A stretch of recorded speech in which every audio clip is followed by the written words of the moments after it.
Heather McMahan, welcome to Live from Bed. Hi. You have a really great couch. Thank you so much for saying that. Nice. But I have I have this bare white wall that just haunts me at night. Okay. Well, you could look at my mom's an artist, TheRightContemporary.com. Quick shout out. Out the gate. Right out. Here we go, baby. Here we go. She texted me and she's like, Heather, I need to do an art festival soon. I got to start pumping this art. I was like, all right, Mom, I'm out in LA. I'll just start selling some of your art. She should have told you that before your Netflix special. No shit. No shit. How are you? I'm good. So I wanted to know a little behind the scenes of like a Netflix special.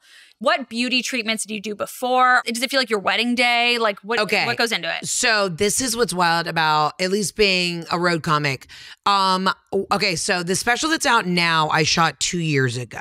So I did absolutely nothing to prep for my wedding, and I did absolutely nothing to prep for my special. Because when you're on the road, you are working up until the day you shoot your special. I was working up until the day I went left to go to my wedding. Right. I now, being in this business now for, like touring and now I've shot 2 specials. I'm like, I must take like 2 weeks off before I shoot another special. But I feel like for my wedding, I also like didn't do anything before. And I just feel like you get whacked with the pretty stick just for that one, like those 24 hours. And then you go back to being a troll. I had an eczema flare up. I was a little itchy right before the wedding. You're right. I feel like they give you one just to keep you humble. Keep you humble. You know? But no, I look back and now I'm like, I should have carved out time to do beauty treatments. The problem is because I'm on the road, I don't sit somewhere. Right. So people are like, well, why don't you just go to this doctor? Why don't you just go to this appointment? I'm not home. I got to figure out where I can get a massage in Cincinnati. I got to figure out where I can get a laser in Toledo. Like it's not, I like to try and do those things when I'm home, but I'm only home some weeks like on a Monday. And then I turn around and I'm back on the road. So I'm very excited to have the summer off from touring because I'm going to literally just do all the wellness, put a crystal up my ass. I don't care what I have to do. I've got to get some sort of routine because I'm feeling crazy. You're like going to go into like chrysalis mode. Yes. I say that because I just started growing caterpillars and like not to brag or anything. Yeah, I have a little caterpillar farm. Wow. And they're in their chrysalis right now. And it's just really like just a metaphor for life, you know? It really is just a wonderful thing. I'd like to go away for a little bit and then just come back with full plastic surgery, like the Swan Makeover. Totally. Do you remember that show? What? No. Okay, there was a show called The Swan Makeover. It was on like a network television years ago. I feel like I watch all the TV. I've never heard of this. How old are you? I was going to say 20. You guys, I was about to fucking lie. I'm 30. Okay, you're 30. All right, I'm only 7 years older than you. Yeah. But this was a really big show where basically these women right before their wedding, it was like 6 months before their wedding, they'd go on the show, people would pick apart what they needed to fix. They would have plastic surgery, they'd have a whole thing, and then they wouldn't, quote unquote, see themselves before like the day of their wedding. And it was, the show is so fucked up. Deeply rooted in like major psychological issues. Yeah. So problematic. But that's what I want. I want a swan. I want to like go away for 2 months and come back.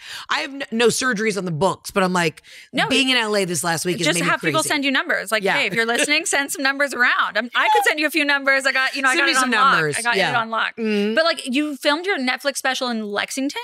Kentucky? Yes. So I self-produced it. So how do you choose? Like, is it like the rowdiest crowd? Like, you're not going to film a special in LA because like that's like not. I feel like the LA crowd is not great, right? No, actually, LA is great. I always have great shows here, but you do it like based on while you're touring. So it had been like a certain amount of time since I had been in Lexington. Okay. So I knew, okay, well, I can go back and sell out 2 shows. Right. Because when you shoot something, you're always shooting 2 shows.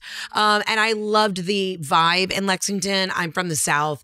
My first special was about like my family, my roots, who I am, an introduction of who I am. So for me, it felt when I went into the Lexington Opera House, it had such good energy. And I'm very much so like, I'm not an actual like woo-woo girl, but I feel energy. I'm like, all right.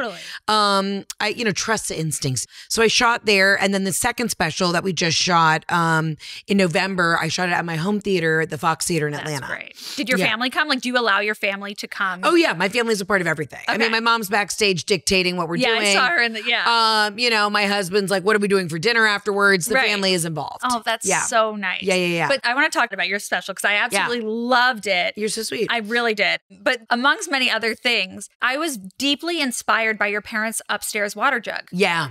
That is iconic behavior. Your parents had a full Poland Springs water jug upstairs.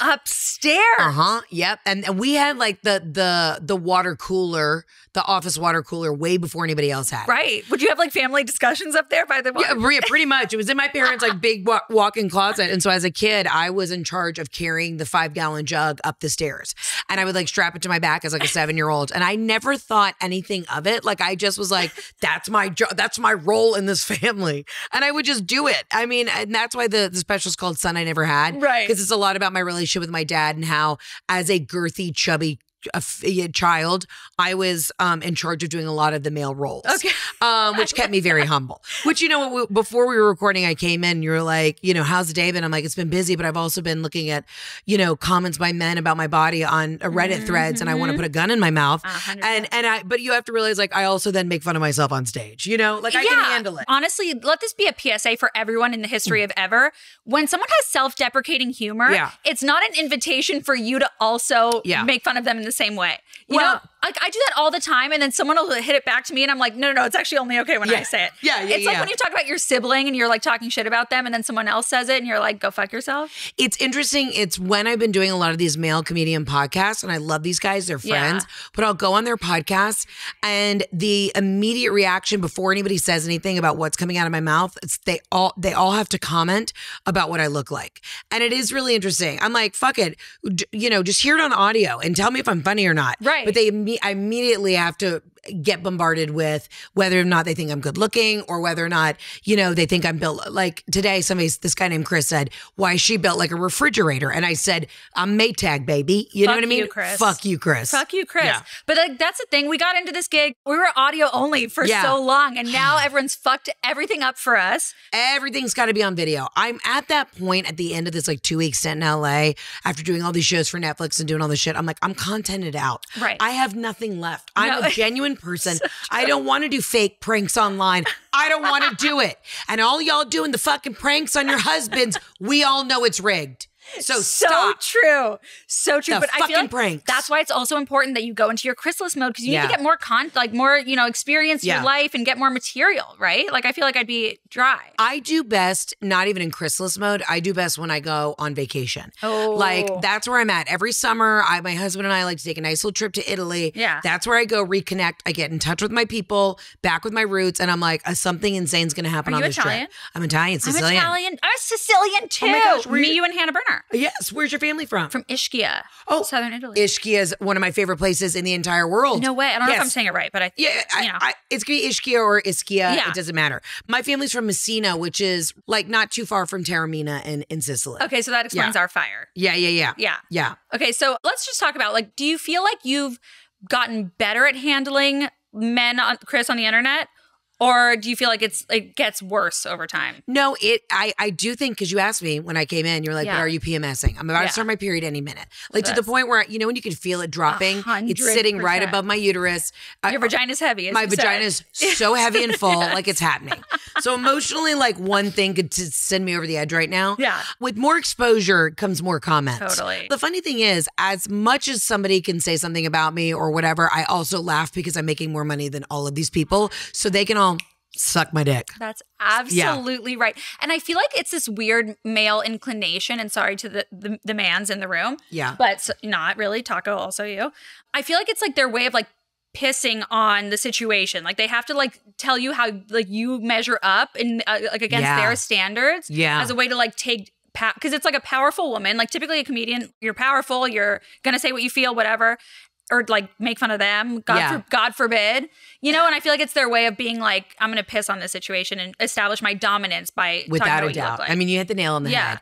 And whatever, this is the biz I signed up for. We're making jokes. Like I can handle a roast, but there's just some things where you're just like, oh Jesus Christ! Like who didn't love you? You know, like what's your childhood trauma? Like what happened? Mm-hmm. Something deep. Yeah, because I would never comment on that. Are you kidding? Like, anybody who really takes the time out of their day, or like DMs where they're like, you need to, you know, just. Oh my God, the shit that I've gotten before. And usually 90% of it's love.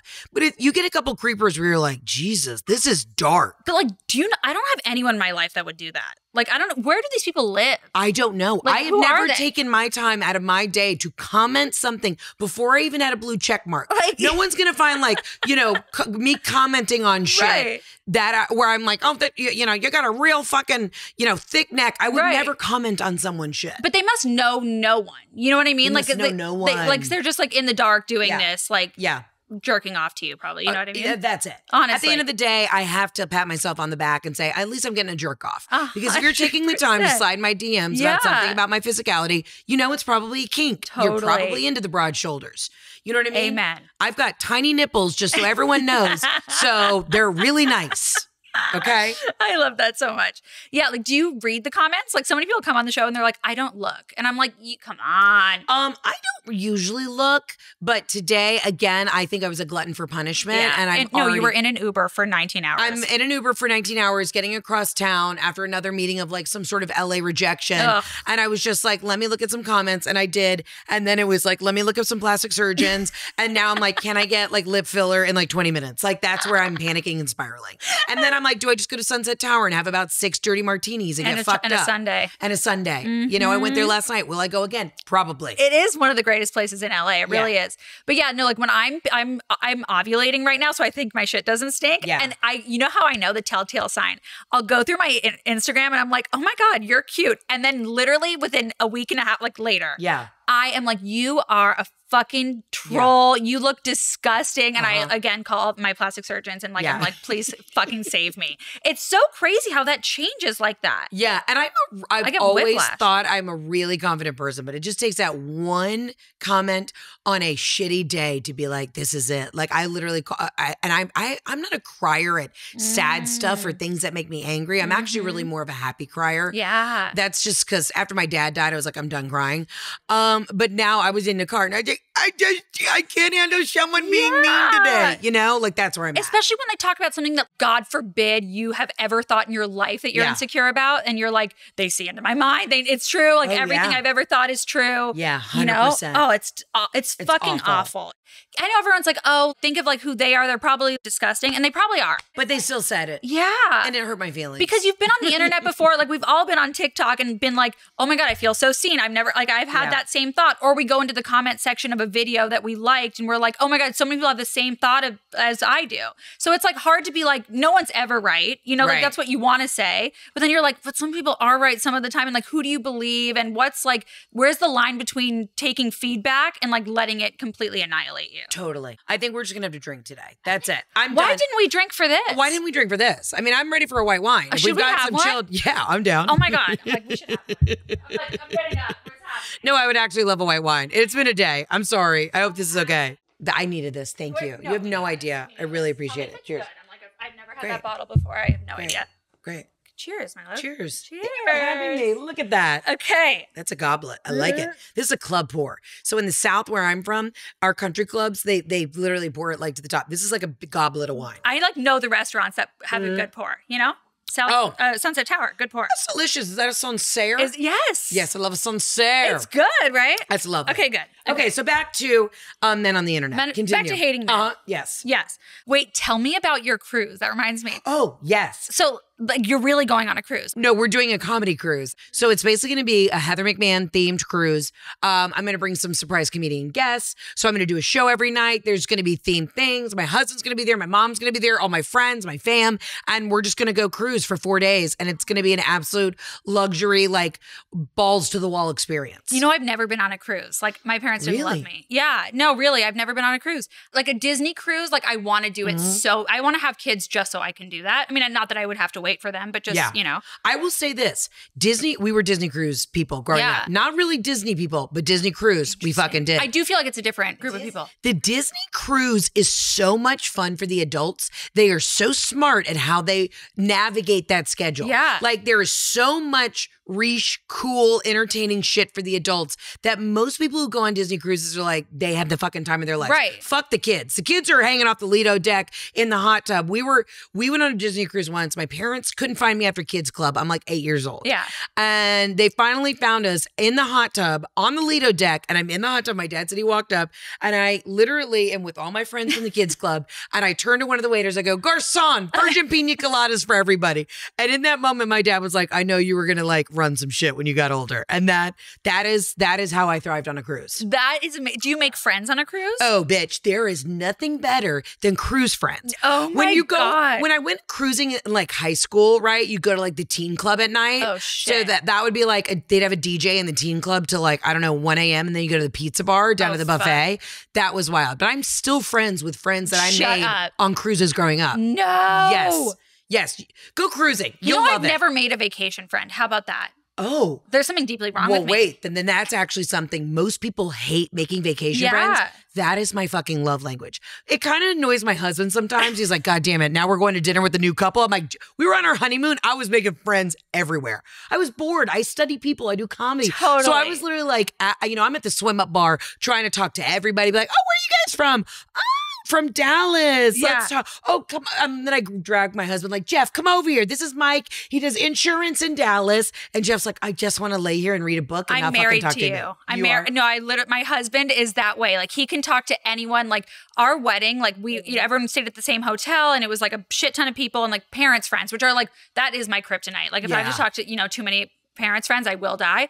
And like, I don't know who I planned my wedding for, but it certainly was not me because it was like, I was a shell of myself. I got like the flu. I was like so shocked. He could have done our wedding 6 times over. He just loves it doesn't like, I was saying to actually everyone in this room, I was like, she's going to be dead. Like you've been going nonstop, but you are a true extrovert. I know I really am. And I was actually doing this thing. I have a girlfriend who runs this big corporate company and she's like, Heather, I just want to test this on you. So she made me fill out this form, like if I was going to come work for a company and like what my workflow would be. And she said that somehow in this like chart, she said, you really are a true extrovert. And I don't refill my love tank, if you will, by being alone. I need, I'm so sorry, I'm so hoarse today. I need like 15 hours at home alone. And then I got to go back out into the world. I got to meet some creatures. Okay. That's what fills me. I am really not if I'm alone with my own thoughts for too long, it gets a little scary. No, I mean, Lord knows. But by the way, I keep doing it. Yeah. And then I just have people like you come into my house and talk to me, and then I stay in my house. Like I sometimes don't leave my house for like 3 days at a time. When I'm home, I don't. Yeah. And I will say, because my job is so overstimulating and I'm out there performing all the time, I will say I've had to kind of check myself coming home because there's moments where I'm like, I haven't left the house in 48 hours. And like, the mailman's like knocking on the door doing a wellness check. But it's hard when you only get like 24 hours at home. But now that I have the next month off, I'm just going to be, I got to go and like be the mayor of Atlanta. Does your husband go with you on tour? He goes to some spots, but we also have 2 dogs at home. Yeah. My mom lives with us. I'm like, you got to keep an eye on the house and like run the finances and do that. Yeah. That is is the dynamic great? Is it like Three's Company vibes? It is really like Three's Company, but I always say like our dynamic is like, okay, Joan and Melissa Rivers, but we're both Joan. Genius. Do you know what I mean? Fucking genius. Yes. I mean, that's kind of our dynamic. But no, it's amazing. But at the end of the day, like my mom still treats me like I'm 13. Yeah. Heather, I put your shit in a basket at the bottom of the stairs. Don't know it. Yes. Like before I was on my way in my Uber and my mom is going to dinner tonight with her girlfriend. She's like, I need you to call me an Uber. So I'm I'm in a Lyft. I got to get in my Uber account so I can get her an Uber in Atlanta. Like I'm still running the fucking show. The technology of it all. Like, get it together. We got to figure it out. The other day, she got some diamond earrings sent to my house, as one does. Yeah. By mistake, she sent it to my house because she has no idea like what address is what. Got it sent to my house. Thank God it was your house. Thank God. God the diamond earrings didn't get sent to like an old apartment. No, so then of course I heard about it for the next 14 days. Yeah. Like, okay, they're coming. Have they gotten there yet? No, whatever. She's like, I'm sending an Uber to pick them up because we just come from lazy. Yeah. So she's sending an Uber to pick it up. She sends 2 Ubers by mistake. I find the first Uber and I give this random man, her diamond earrings. And then she calls me 20 minutes later and she's like, the Uber's there. And I'm like, I just fucking gave your ear. I had a heart attack. Long story short, she sent 2. It was just insane. I just can't stand it. One of my favorite comedians, Nick Kroll, he's so great. He had a great bit from his special. He was like every single person, when they flip their phone over and they see that it says mom calling, just immediately goes, fuck. 100%. And if you don't, I don't think we can be friends. Yeah, and I have the best relationship with my mom, but I know it's going to be 45 questions about her cracked iPad. And you know what I mean? I made you an appointment at the Apple store. You know what I mean? God, and it's just like, when it's cracked, what time was the appointment? I'm like, Mom, I am out here literally shaking my tits for cash so that we can go on vacation and continue our country club membership. I need you to just follow through with one thing. But are you country club people? Oh, huge. Oh my God. Oh, I thrive in a country club. Wow. Yes, honey. I grew up at the country club. This brings me to my next question, because I'm curious, what time do you make for your friends? And I wonder, what is the best quality that you have as a friend and what is the worst quality? That's great.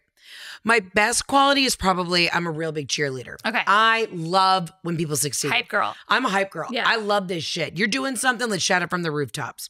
You're not competitive. No. Honestly, the only person I'm competitive with is myself. Yeah. Ooh, love that. And I really am, and like I probably a little bit of a twisted way. Yes, there's competition out there, but I really genuinely think like we're all doing different shit. Totally. Nobody looks like me. Nobody acts like me. Nobody sounds like me. You know, and listen, everybody wants to act like there's so much competition with female comedians. There is, but it's only because there was only room for one for the longest time. And we were actually all at this Netflix is a brunch the other day. Netflix is a joke brunch. Jesus Christ, I can't talk. But Netflix is a brunch. It is a brunch. And we all kind of were standing around. It was like a high school dance. Yeah. It was like all the male comedians in one corner and all the girls, whether they wanted to hang out or not, we all got together and we were like, we got to fix it. We got to like flip the script. Right. We're like, we got to work together. Yeah. These guys all help each other out. We literally like, there was like 5 of us standing around. We were like, we got to figure this out. So I guess my best quality is I'm a real cheerleader. You're having a baby, let's fucking shoot it out of a cannon. Like I'm so pumped. And it comes from a genuine place. Yeah. Do you like babies? I love babies. Okay. I don't have kids myself. But ones that are not related to you like eating? Oh, I love them. Okay. I eat them up. Oh my God. If somebody were to hand me like an 8-year-old and I could just like take your kid rollerblading, that's my jam. You know what I mean? You're really everything love it. I want to be. You don't love babies? You make vacation friends. I love babies, but they have to be like related to me in some capacity or just really special. Okay, I hear you. Well, I mean, if you hand me an ugly baby, then I'm like, oh, okay, we got work to do. Like if you start talking to me about like, oh, like they're in the 97th percentile, like something I will never understand no matter what, or like they're drooling, I'm like, I might give it back. Oh, I hear you. Okay. You know? All right, so you're not having that maternal connect just yet. Only like with blood. Okay. But I am, because I'm like, I would like my own brand. Right. You know, but I just you. don't know about other people. They smell different than you. So it's interesting. I actually don't feel like I have a connection to like my own kin. Yeah. I keep telling my husband, we've had a lot of infertility issues. And I said, like, listen, I hope it's okay. Like, I hope you're open to adoption. My husband said, of course, absolutely. But men need a certain connection. Like Jeff's like, I still want to try to have our own first. Of course, I'm open for adoption, but let's just try everything, which totally valid. Great. Men need to look at something that looks like that. Absolutely. But it's interesting. I have always felt, and not even to get like deep, but I've always felt this need for like agape love where you could hand me something that isn't my own and I'm going to make it my own. I don't know why. I don't have this like genetic connection to like, it has to look like me. It has to come from me. Because listen, I'm getting trolled on the fucking internet about my physicality. I don't want my poor fucking daughter to also get my genetics. I know. I feel the same let way me about find my a slim health. baby. Yeah. A slim fucking baby. Slim baby. If anybody wants to give me their slim baby, I'll raise it right. I want that to be my rap name. Yeah. No, I totally, I feel like that too, but I think you're an empath because I feel like those are the kinds of people, not to throw out like Kristen Doty on VPR, she calls herself an empath, but I feel like if you're an empath, you can kind of like make something that's not yours. Can I tell you? In the last 2 months, I have had, you are the third person who has said that they think I'm an empath. But I am so afraid that it's becoming a buzzword. It totally is. Is it really? Okay. But I have a book that I'm going to give you because it's okay. You're going to be like, whoa, okay. But like you're kind of a unicorn because you're an empath that's an extrovert. Like usually you're like so assaulted by people's energy, you know? Yeah. Okay. So empaths are usually just they absorb people's energy and like can't distinguish it from their own. So I absorb people's energy. I can distinguish it from my own, but people's energy affects me. So like if I'm backstage and somebody's in a bad mood, me too. I try and fix it. I'm a fixer, which is the problem. You are a total. I don't fix my own shit, but I'm trying to fix your shit. Me too. My new goal for this year was, and I have wonderful people around me. I'm blessed. I get to travel with my friends and tour with my friends. But I said, guys, I'm here for you. I don't want you to think I'm a bitch, but I have got to like guard my heart, if you will, and my energy. I'm not going to come in and fix your shit. If you ask me, I'm there. I will drop everything I'm doing, but I cannot get involved because it's killing me. Are you an older sister? I'm the baby. That's why. Because you and I, yes. Okay, 100%. Wow, I'm learning so much about myself. Sorry, I'm like, I love this. Thank God we're drinking white wine.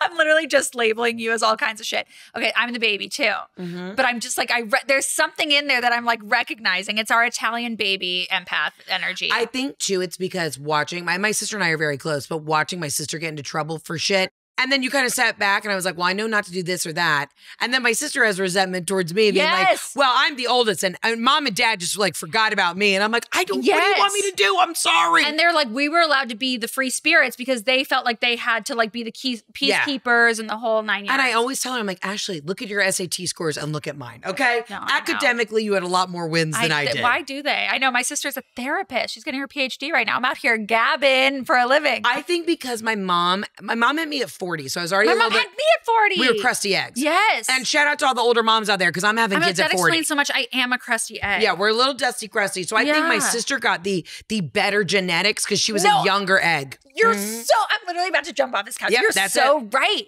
Yeah, and then by the time I came around, Robin was hitting the Chianti pretty hard, smoking a cig. My mom's like on Prozac pregnant with me. Like literally, that is why. Eating deli meat, just like fuck it. Yes, and we were the personality hire. Like we literally had to like just, fight our way through. Yes, and really develop a sense of humor or just like the ability to make other people laugh early. You developed it more than I did. But yeah, no, that is I really identify with that. That's crazy. But back to the other question was your worst quality. My worst quality.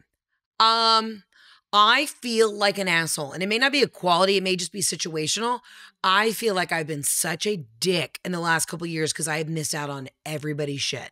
Like if it's a wedding, I'm not going to miss it. But I have had to be really selfish in the last couple of years with work and tour. And my really closest friends get it. But there are moments where like, I am sick of myself. I am sick of everyone coming to celebrate shit for me. I've had a wedding. I've had 2 specials. I've had all this shit. I want to celebrate other people. It's just that technically right now, yes, my name is on the marquee and I'm putting on the event. But there are moments where I'm like, I want to be celebrating other people. And my time management, I just feel like a dick. I'm like, I can't come to shit. I can't go to the baby showers. I'm in, New Jersey doing shows. It's just kind of the nature of the beast. Totally. Do you have some friends that are like bitter about it? And like, do you feel that's valid? Or do you feel like, because I am the kind of person when people can't come to my shit, I don't know what, like it's the only redeeming quality about me, but really like, I'm fine with it. I'm kind of like, like I don't want you there if you have to like kill yourself to be there. I don't get upset if people can't come to stuff. I do have one of my bestest friends. She's not on social media. Yeah. And it's going to kill me. And I text her every day, get on fucking Instagram, bitch. She's like, Heather, I can't for my mental health. I go, but that's my job. Right. I need you to get on so you know where I am. Totally. And that you're not like just bullshitting because you don't want to go to her destination wedding. Yes. I'm like, bitch, like I want to keep up with your kids, but you also got to see that I'm in Hawaii doing shows, at a luau. I mean, that sounds fucking fire. I'm like, I'm coming. I literally, next time you do that, I'm absolutely coming. But yeah, no, it's hard because I feel like people think you're just like, oh, if it was that important to you, you would do it. And it's like, no, that's not true. I'm contractually obligated to do 2 shows tonight in whatever city I'm in. Right. I mean, most of my friends are great. They get it. It's a lifestyle. It's a job. It's a career. Yeah. But there are moments like when the girlfriends don't keep up with social media and I'm like, if you were a news reporter, I would tune into the news. So I knew where the local, I don't know, tornado was. Like, come on, get on my level, ho. Do you feel like there's any friendships that have ended because of your busyness? Ended, no, but I definitely am. I have a little anxiety coming back to Atlanta because I'm going to be sitting for a minute. And I'm doing the text where I'm like, hey guys, I'm going to be in town. I love you. I know I'm a cunt. I know you hate me, but please, can we get lunch? That's like when I'm coming out of a depressive episode, I like start sending the text and I'm like, Hey, it's me. I'm back. I found you. Yeah. You're like, will you still 100%. Have me? Who knows?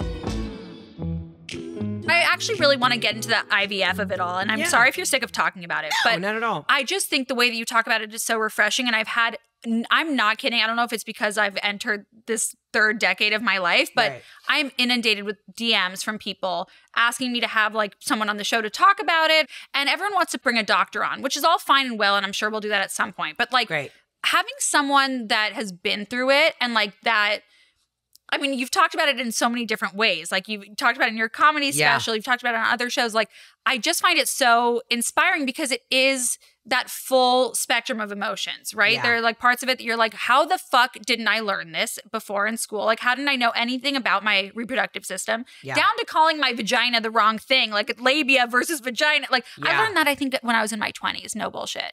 I learned that 3 years ago when I did IVF. Like, I did not know what I didn't know until I was injecting myself with 10 shots a day. And I was like, what the fuck is going on? And you and I both had 40-year-old moms. Yeah. So we kind of think, oh, we got time on our hands. Plenty of time. Yeah. I went into it selfishly, not selfishly, but to be proactive. The pandemic had just hit. I just moved back to Atlanta and I was like, listen, I have time off the road.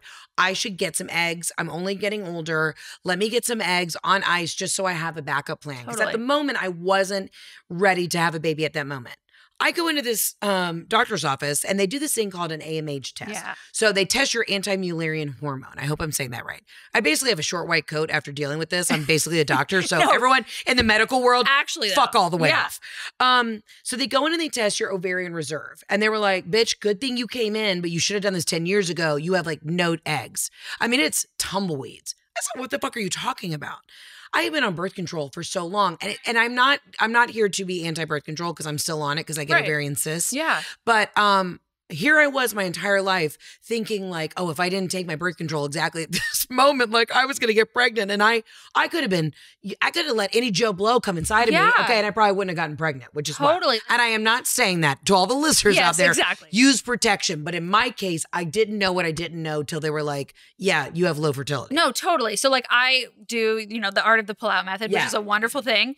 I did that for years. Not a scare. Not a scare. Okay. So that's what I'm like, on one hand, I'm like riding high. I'm like, y'all can't catch me. Yeah. And then all of a sudden it'll be 3 a.m. and I'll shudder and I'll be like, wait, does that mean that I am infertile? You know what I mean? What trips me out the most is that when you start to quote unquote try, you have to be ready for it to happen tomorrow, like those lucky bitches, or 2 years from now, 3 years from now. Like that's what's so crazy. Like how can you choose a time to start something when you don't know what your luck of the draw is going to be? I totally hear you on all this. I think the best step though is at your gyno, go get an AMH test. Okay. Even if you're young girls, please, if there's young girls listening to this, even if you're 22, just get an AMH test. So not saying that you need to check you need to freeze your eggs tomorrow. But my doctor was like, you should have done this when you were like 22. What makes one person have less eggs than another person? From what I understand, that you are born with a certain amount of eggs. Okay. Right? And that reserve, you got 10 jelly beans in your hand. Right. And that reserve just dwindles as you get older, right? So whatever reserve you were born with, you're born with. And it's not like what you eat or like any of that bullshit. No, now listen, there are definitely outside factors. I don't fuck with aluminum and deodorant. I don't fuck with a lot of products. There's household products. There's a great book called It Starts with the Egg. And it is all about how, whether you're trying to get pregnant tomorrow or thinking about it in 5 years, it's really interesting how there's a lot of outside factors that can fuck with our hormones. Okay. So I did multiple rounds of IVF. At the end of the day, I had a Hail Mary. I got 1 egg. And then, actually, they ended up at the last, I did 2 rounds of drugs, nothing worked. Okay. Then wait, can you please tell me the part of the story where you took all the drugs in one day? Or you? Oh yeah, no, I fucked up the drugs. That's the other thing when you're doing IVF. I'm like, I have a theater degree, and you guys are asking me to be an actual chemist. They send you home with needles, vials of medicine, right? And they're like, okay, you know how to convert milliliters to grams into ounces to this. I mean, it was insane. Now doing it the next time, I'm just going to hire a nurse to come help me mix it. You can do that. You can do that, and I didn't know that till like the 3rd round. And then I would FaceTime this lovely gal who would like walk me through it. If it were men, it would be like on every billboard in the area. No shit. Ugh. No shit. It makes me so angry. I know. But also now I'm like, fuck it. I actually know what I'm doing because I genuinely, after going through all this, I'm like, I'm a doctor. I need you to spread the good word desperately. So the first month they put me on all this testosterone. I was horny. I was growing a mustache. I mean, they already say I'm built like a refrigerator online. I was really I was like a deep freezer. Okay. I was getting girthy. That blows my fucking mind that you were able to like just sit here like normally, like, or whatever you were doing. On all of these hormones, like control every fucking thing in your body. I wasn't normal. Okay. No. I was losing my mind. I was just going into our basement and we were doing construction at the time. We were like renovating and I was helping my husband do demo. Like I had a sledgehammer, bitch. I was taking down drywall. I was on testosterone, okay? Were you like so angry? I'd be so angry. I was really not even angry. Okay. I was angry, but I was horny. Oh. Horny. It was wild. Okay, I love that. Now I get it. Yeah. I mean, I said in the special, I now get why men are so angry and horny at the same time. Right. They just drive around with boners. Like, I get it. Being on that much testosterone, I would just drive around my Jetta with the boner, and I did not know what was happening. Oh it was God. bizarre. What an eye-opening experience. Truly. Okay. I have a lot of, again, empathy. I'm an empath. Yes. I have a lot of empathy for dudes now. Like, I get it. I'm like, oh, they're jerking off to me online. I get it. I get why you're jerking off. Chris. Because I'm built like a refrigerator. Yes. So I did all these drugs. And then the last round, basically when you do it, they see how your eggs swell, right? Okay. They're kind of like juicing you up. Yeah. And then the last round, my doctor was like, listen, I only see one egg. This is a less than 0.04% chance that we'll even be able to get anything out of it. I said, fuck it, let's do it. Okay. Right? I've already paid for the drugs. What's the surgery? Another 10 grand at this point? Like, no, like what's it like all in all, how much do you think you've spent? Oh, I've spent close to $50,000-$60,000. Like how much is rent for this embryo? Rent is only like, I think it's like $2,000 a year. I mean, that's fucking a lot. No, it's a lot. Yeah. It's a lot. Okay. But all in with the drugs, doing a couple rounds, 10,000. Yeah, I'm probably about like 50,000. Okay. So they went in and they ended up finding 3 eggs. Okay. So now my statistics a little higher. They ended up testing them, and I was making embryos. I wasn't just getting eggs. Right. And so I made embryos after genetic testing and all that. I was left with 1 embryo. So my doctor's like, dude, this is a Hail Mary. Can't believe this happened. This is a sign from God. And they were able to test the sex, and I have a daughter. So I have a little girl. I just got the chills all over my fucking body. I know, isn't that wild? It's wild. But now, granted, I have to be realistic about this. If we try and implant, the statistic of that embryo sticking is like less than like 20%. But like when you get your eggs taken out, yeah, do they take every single one that they can find? Yeah, that are viable. Okay. Some don't get big enough, right? So imagine like grapes, some of the little tiny wine grapes, you want the big ones. But they won't leave any behind just in case like. I don't know if they leave any behind, but it's just whatever viable. And the removal process was fantastic. Let me tell you something right now. Your girl loves propofol, okay? Oh my God. Propofol and laughing gas are my 2 favorite drugs in the world. I fucking love laughing gas. I live for it. Okay, my dentist, like if I go for a cleaning, he's like, I got you, girl. Me too. Yeah. I literally feel like I'm like doing some like illegal shit. But here's the thing. Anyway, sorry. I don't have an addictive personality. I say that as I came in here and I had to shake. So I was like, I need a glass of wine. But I enjoy it. Like I have addicts in my family. So I'm always like, just, I gotta like keep my shit in check just in case. Taco's on some propofol right now. Forget it. Wake up, sweetie. He is, I said this on the last episode, he is literally the embodiment of his Xanax. He really is. He's calming to me too. Oh, he's so calming. So you have a daughter and you don't know whether that's going to work out. Yeah. So, and I also have to find the time because I'm doing this cruise and in April of next year, I'm like, okay, well, I can't get pregnant before the cruise because I'm contractually obligated to that. Right. So I'm like, all right, I'm literally like figuring out my chart, but I'm also going on tour again next year. So I'm like, when can I do this? Like it's a real mindfuck. But it makes me so mad. I was talking to my husband who is literally like, honestly, a saint, but you were talking about planning, like when we're going to have kids, by the way, like there's no way to plan because you have no idea like what you're going to be dealt. But we were talking about it and he was like, well, you have like 9 months to kind of like reckon with the fact that like you're having a child. And I was like, no. I start 9 months before you fucking start. Yeah. So like my work is going to be affected, my life, my everything. Yeah. And you just get to sit on your fucking ass. I hate men. Yeah, it does make me it's funny too. I don't have a husband right now and my husband's a great guy. Yeah. But he is real comfortable. Life's good. Mm-hmm. And so he's not one of the guys being like, I really need a baby. He's not pressuring me into it. We definitely want a family. That's very important to us. But he's playing golf. You know what I mean? He's like chilling. No, he's like, I know you'll overthink it for both of us. So I don't need to think about it. He's like, just let me know.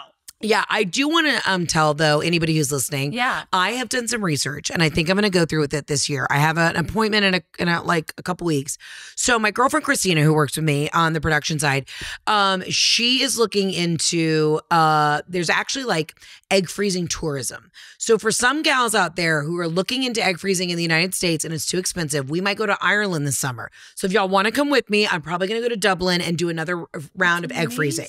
It's like 1/18 the price. The ethics are there. Like, you know that your baby's going to be fine. You don't have to worry about like what's going to happen with the election and all that shit. So I'm probably going to Dublin and taking myself to like Ireland for a couple weeks and doing it there. No, you absolutely should. Yeah. After you visit our people in Italy. After I go on an Italian vacation. Watch me just get pregnant in Italy. No, I swear that's how it happens. Like that really is always how it happens. Like the second that you stop trying, like it happens. But no, like I think that is so important because I feel like there are so many layers to coming to the sober realization that like it's not just you want to have kids or you don't, or like you're ready or you're not. Like it can be hard for your body. Like what was that like emotionally for you? Like was there a moment where you were kicking and screaming, crying, or were you always just like, let's go? Are you like action oriented? Again, I went into it just trying to be proactive because I'm a planner, because I was like, I have to be for my lifestyle of just being on the road. So it was a real shock for me. I went into the doctor after the second round hadn't worked and you're already beefed up on drugs. And again, I was trying to be proactive. It wasn't like I was trying to get pregnant that exact moment. My doctor looked at me, and she and I are still dear friends. She was like, Heather, I'm so sorry this round did not work. Like none of your eggs were viable. I know it can feel like a death in the family. And I looked at her and I was so juiced and jacked up. I go, who died? And she was like, oh, it's not registering. And I literally was laughing. I'm like, who the fuck died? I've already lost my dad. I know what a death feels like. I'm like, I don't even know this person yet. This baby, this person. Like, I don't know what you're talking about. Right. So I'm laughing all the way to the car, and I get in the car and I call one of my girlfriends. I'm like, can you believe this shit? This bitch is like, who, I know it feels like someone died. And then it hit me and I was just like, like losing my shit. Right. Because I realized what she was trying to translate to me. Totally. But I also, in a moment, now having lost my dad and having gone through like real grief, I'm like, I don't know this person yet. Whatever is meant to be will be. Yeah. Whatever God wants me to have, I will have. But I didn't lose anything I haven't had yet. I'm sorry if this is a serious conversation. This is where I've led you. No, I think it's so important. And I love the way that you talk about it, and like, really, like you tap into every emotion that a lot of people go through, because there is like, first of all, the anger that we were never taught this and all that bullshit. Then there's like the sobering realization that like it's not up to us, and that's humbling and scary and everything. I just feel like as many people are coming out, like there still isn't enough like representation about it, and there's no understanding until you are in the trenches. And I'll be in the trenches again, and who knows, maybe a beautiful thing will happen. I'll get pregnant on my own, but it is a really wild thing. I didn't know what I didn't know till I knew it, and then I said, why is no one talking about this? What shocked you most out of everything you learned? What shocked me the most was the lack of education about it. And I thought about it. I was like, how long have I been going to a gyno? Since I was like maybe 17, right? Yep. How come nobody ever said like, and again, this is what and I'm not against modern medicine. I'm all about it, you know, but there are moments where I'm like, modern medicine is always about putting a Band-Aid on something. Well, why are we not, again, being proactive instead of reactive? Right. And that's what I try and do with a lot of shit in my life now. I'm like, how can I be proactive instead of reactive? Yeah. I got to be 3 steps ahead of it. It's also the source of like major anxiety and why I have insomnia and low magnesium and I can't sleep at night and I got the twitch and I'm drinking a glass of wine at 4 o'clock in the morning after 10 meetings. But you know what I mean? It's like, it's just trying to do it all. No, 100%. Like I was talking to my friend who lost her mom recently, and she's going through like some bullshit not bullshit drama, but just in comparison, not drama. If somebody just died, especially a parent, I'm sure she's dealing with the worst family drama of all time. Yeah, but like then she's like, her friend's upset that she can't come to her wedding or some bullshit. Fuck all the way off, Caroline. 100%. So, but I was saying to her, like, I think so much of the time we think our trauma is a reason why we shouldn't be able to handle or makes us more fragile. Yeah. But it's like, I was asking her, and it just like, I've never thought of it this way in like my own context or anything, but I was like, do you ever think like, you can't fuck with me, I've been through hell and back? Yes, I do think that. I mean, I'll tell you what, once you go through grief, once you lose somebody, you're like, I've felt the worst feeling you can ever feel. I've had that conversation. I've been in the hospital. I've heard those words, they're not going to make it. And I've dealt with it. Right. And I'm still here. Right. So I have a very strong disposition in the sense of like, you can't fuck with me. You know what I mean? Like, and I always say like, when you go through grief, it changes you as a person, because now my point of view and perspective is completely different. No, I swear you see colors that other people can't see. Like you tap into an entirely different dimension. Things that would upset you before don't upset me. I'm easy to work with because I'm just like, okay, are your parents still alive? Great, then you're fine. Yeah. Like I only get upset about the shit I'm really supposed to get upset about, which is men calling me refrigerators online. By the way, absolutely justified. Absolutely motherfucking justified. I mean, even able to like justify it in my brain to be like, this is so stupid. Why would I let something like that on the way here bother me? No, like, because you're a person. It just kills me. And I hate to say it, because then there are days that I feel so confident and I'm like, I can take on anything. And then it actually happens. And I'm like, oh, actually, I can't. I will say, going through IVF and doing all this and knowing that I'm going into it again, I'm like, women can truly do anything. And It is not, this is not even a political statement, but it is funny to think about like how women don't run the world. I watched my husband for 2.5 hours the other day trying to figure out how to put on a duvet cover. And I'm literally like, and these guys are running the show? Yeah. Like, what the fuck? How did we get here? No, 100%. My husband, I've talked about this on the show. I told him he had to start cleaning his skid marks because just like that is just how it has to happen. And one day I walked past the bathroom and he's using my Goop body brush to scrub the toilet. Bless his heart. Yes. Like your dry brush, your Japanese dry brush? Oh, yeah. No. Oh, yeah. And I guarantee he's been doing that like that for a while and you had no idea. I was like, mother-in-law, come pick your child up. Yeah, like it's been too long. He's been at my house for way too long. No, it's crazy. It really is. What do you think is something that people that haven't been through grief like don't understand? Or like do people try to complain about their dad to you in a way to like relate to you and you're like, at least they're still here? Again, I am very like gracious in that. Yeah, I can. But I kind of have to tune it out. There's a great movie. If anybody's lost a loved one recently, watch this movie called Other People. And it's a great movie written by this guy, Chris, who was a head of SNL. He was a head writer for SNL for a while. And it talks about Molly Shannon's in it. Like, it's just an incredible cast. But it's about he has this conversation in the movie where he says, now you're other people. Like when cancer hits, you only think it's going to happen to other people, but now you are that other person. Totally. And that is the wildest like mind fuck. You're like, oh, no. Now I'm in a different club. I am those other people. You think it's never going to happen to me. Oh, it's never going to happen. No, I'm never going to my dad dying at 50 from cancer, never going to happen. And then it happens to you and you're like, I'm in a different club. It does piss me off sometimes when I hear my friends complain about their dads. I think everything can be fixed with communication. Yeah. I try to over communicate, but then again, I also am a little bit of a pussy for conflict. So that's something I'm working on. Call them, tell them how you feel. Yeah. Yes. Are all of our parents a pain in the ass and they're not going to change? Probably. But it does get a little frustrating. Like I would give my left nut to be with my dad again. He would like that phrase. No, truly. Yeah. Like in any annoying capacity, like I feel like people try to relate to you and they're like, my dad calls me a lot and you're like, yeah. Or like whatever it would be, you know? And even us bitching about our moms. But my mom knows, like I tell her every day, I'm like, I love you so fucking much, but you were driving me fucking bonkers right now. Totally. But I tell her, you just like tell the people that are around you that you love them. It's so important. Oh my God, completely. But was there a moment in your grief that you were like, this is going to last forever? And then does it get better or just does it change? It changes. Yeah. You are like, I think living out loud is the best way you can honor the people that you've lost because my dad, it's bittersweet. I've had so much success since my dad passed and I try to have these moments where I'm like, I know he's with me. I can feel him. I was playing Radio City. I'm about to walk out on stage. I'm like, I felt his presence. But there are moments where I'm like, he's missing all the good shit. I will say one of the reasons I shot my special in Lexington, we were doing a site visit. So we were going and touring the theaters, figuring out, okay, where are we going to place cameras, And my dad always returns to me as a yellow jacket or a bumblebee.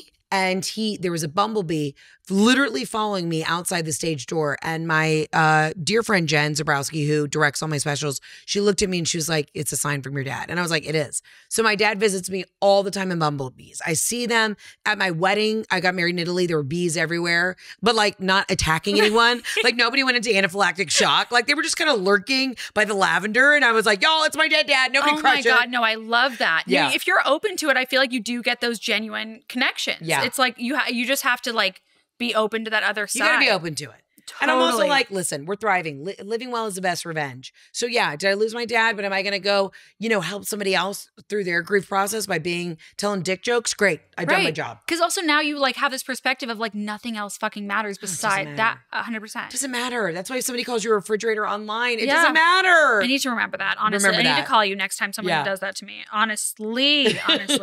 Okay, I'm going to ask you 2 questions. First of all, what was your I made it moment? What was it like when we were like, oh, okay, fuck, we've entered good times? Most people say my like I made it moment, like my pop off was when I went on the Today Show. So I went on the Today Show for the first time, but then I went and co-hosted the Today Show. Standing at 30 Rock, like being on SNL has always been my dream. Just having that moment. You need to. I know, that's a dream. I want to host. So SNL, call me. Truly call her. Fortunately, I don't think I'm famous enough yet. I think that was that moment where I was in this building of just like, this is where all the greats have started their careers. So cozying the Today Show was wild. Walking out on stage at Radio City and knowing that it was sold out and having one of those moments where you're just like, I did this. I still get imposter syndrome. We all do. It's so funny being at this Netflix is a Joke comedy festival. We're all doing shows. I'm surrounded by some of the greats. Like I did a show last night with Tom Papa, Cedric the Entertainer, like guys that I have looked up to and that I'm friends with, like in the business, and they still get nervous before a show. And I'm like, what the fuck? You've been doing this for 20 years. You have a million specials. Like you're still getting nervous. I think it's been really humbling and wild and like very human to see other people in the biz that are still getting nervous. But you know what? This is what's funny. I have done 2 tours. I've now shot my 2nd special. I don't know when that will come out. And all of this shit. And I've done this all on my own. And I had a meeting with my agents today who I love and adore. And they're literally like, I'm just got off the road. I just did my last show last night. And they're literally like, okay, we got to get the social numbers up. And we're not doing enough. And we got to shoot the content. And I just got hives. I literally just got stressed hearing that. All I do, I tour, I podcast, I write TV shows. I sell TV shows. I can't get them made, but regardless, and it's still not enough. And there are moments where I like had a little bit of a fit. Like to my husband, I'm like, how the fuck am I not doing enough? And then I have to be like, this all bullshit. It makes me feel so much better. Go back to what brings me joy. Yeah. I'm going to go back. I'm going to take a week off. I'm going to lay by the pool. I'm going to be tongue kissing my French bulldogs. Maybe tongue kissing my mother. I don't know. Please. That's what life's about. I'm going to order Chipotle. I'm going to get gluttonous. I don't give a shit. And then I will Then you can revisit. Then I can revisit. 100%. Because the fact, if someone's telling me I'm not doing enough, that's insane. Absolutely. I can tell you. No, I come from a place of tired, and watching you, I'm like, I grow tired. Can I tell you my worst fear, like my biggest fear in life is the SNL hug after. Like I would not do SNL just because of the hugs at the end. Oh, like with everybody standing on stage? There's always someone left out. I always like watch the person that like doesn't get a hug or gets an awkward hug. And I'm like, Honey, you never stood backstage with a bunch of comedians. You're right. I can't. Let me tell you what. I am already having to kind of pave my way because I came up in like a different era than a lot of these guys. And also because I came up in a different way. Yeah. And it is funny. Like I've been making my rounds, doing shows every night. And it is really funny. There are guys who still think they're gatekeepers that don't want to acknowledge you. And there is nothing more awkward than being backstage with a bunch of comedians. And the guys who are great are fucking awesome. And then the ones who aren't, like we were at this party the other day and it's every comedian. And literally my dear friend Whitney Cummings comes up to me and she goes, all right, so who hurt your feelings? And I literally was like, how did you know? She goes, welcome to the biz, you know? Oh my God. Yeah, it was funny. I hadn't even said anything to her. She's like, all right, anybody hurt your feelings yet? I was like, yep, they're about that question just made me feel relaxed. Yeah. Literally, like we should all ask each other all the time. Did anyone hurt your feelings today? And the answer is always yes. Always yes. Okay, last question. Yeah. Just yes or no. If you were offered to be on Real Housewives, would you ever? I was offered, not offered as in like Andy Cohen sent me a contract. Yeah. But somebody had contacted my team about doing it and I would not do it because they either get audited by the IRS. Yes. Or get divorced. Everyone's afraid of divorce and I'm always like, the IRS is lurking. Dude, I pay my taxes quarterly. IRS, if you're listening, I pay before on time. I pay in the future. I don't fuck with that. No. Totally. And I actually said that on Watch What Happens Live, and Andy Cohen got pissed. I was like, well, I don't want to go to prison. And he was like, well, Heather, only like a couple people have gone to prison. I'm like, but they've gone to prison for like a long time. A couple people too many. And like there are also people that are still going to go. That are literally. Okay, this is what's wild to me. Why would you, if you're doing illegal things, go on a reality show? It's because they're narcissists. Yeah. They think they're above the law. And I love the Housewives. And I've met a lot of great ones. I'm friends with a lot of the Housewives. But it is wild. The ones who go on there, you're like, you haven't paid your taxes in 10 years and you're just going to show up on camera? During, like Teresa Giudice, during her entire trial, like on camera. Oh, God. No. I don't think, I'm genuinely, I don't think she had any idea what she was signing. No, me neither. I really think she was innocent. Me too. Jen Shaw, though? Goodbye. Not for nothing. Not for nothing. Not for nothing. Jen Shaw. Okay, I could literally sit here with you and drink wine for 48 hours, but I got to let you go. Thanks for having me. Thank you so much for coming on. Taco, thank you for not doing any farts on me, because I know you're gassy. Oh my God, are you sure he didn't? Okay. No, he didn't. We love you. Thank you so much. Thank you for having me. Bye.